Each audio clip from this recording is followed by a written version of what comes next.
This is video 12 of 12, my last and final video, refuting the false teachings of World Mission Society Church of God, who worships a dead Korean man as reincarnated Christ and his bereaved wife, Zahng-Gil, as pagan Mother God. If you have just found this video and have been contemplating going to this church, or are currently in the church and have been struggling with how their biblical teachings malalign with traditional Christian views, then this is the video for you. This is a summary video that will slay all of the Church of God's foundational teachings, leaving nothing for them to stand on. What you are about to hear is a list of 6 reasons why the Church of God is of the Antichrist. Now, since this is a summary video, I'm going to move quickly and stick tightly to the main points. However, I have linked in the description box each of my previous videos that corresponds to each of the following points. These previous videos give the detailed explanations using biblical scripture. Here we go, number 6. World Mission Society Church of God uses the devil's doctrine of reincarnation to create their new god, Ahn-Sahng, whom they claim is reincarnated Christ. The Bible does not support the doctrine of reincarnation. Reincarnation? That's Eastern cultural influence from Hinduism and Buddhism. The acceptance of reincarnation grows rampant in Korea, and that's how Satan easily started the Church of God there. Number 5. They believe that the human family structure is a copy shadow of the heavenly family structure, therefore deducing that since we have human mothers, we also must have a heavenly mother, an elderly Korean woman. This couldn't be any further from the truth, and Jesus himself testified to this when the Sadducees questioned him on this very topic of the heavenly family structure. We will neither marry nor be given in marriage. Clearly, it's not the same in heaven as it is on earth. Number 4, they cherry pick only a few Old Covenant laws to follow, which is the greatest curse of all. Sabbath day worship is one that they have selected in their cherry picking process.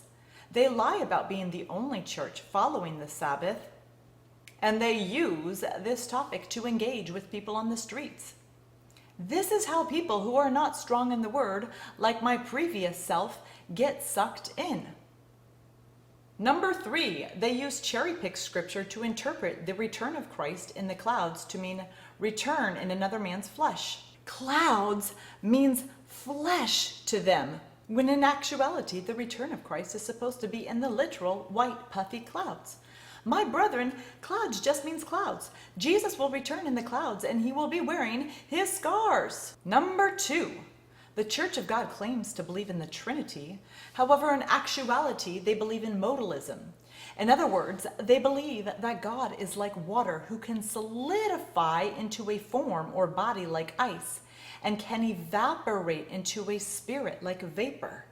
There are so many things wrong with this. It is worth your while to watch my video, God the Father is not God the Son, because then you will see how WMSCOG cannot just brush off this fact. Their Mother God married her son, reincarnated Jesus. He ain't the Father. Number 1, watch my videos and you will see the Bible is void of any scripture giving proof of a mother God. Worshipping a female God is pagan, period. And this is for any church. And there is no room for pagan God worship in the kingdom of heaven. Okay, there you have it. 6 reasons why World Mission Society Church of God is of the 666 Antichrist. I now leave this battle to my true brethren who are feeling the call, and you know who you are. May you continue on and fight against the lies of the Church of God using the sword of the Spirit. However, I have now been released to my passion, which is fighting against the beasts of abortion and feminism on a new channel. But my Father in heaven did not want me moving on until I did this first. He spoke clearly to my heart saying, you, me, have been given a trial to go into the belly of this beast, and you've succeeded. Now you must fight also for your lost brethren, because they too struggle and are tormented like you once were. So, I will continue to pray always for my lost brethren who remain in the belly of the WMSCOG beast.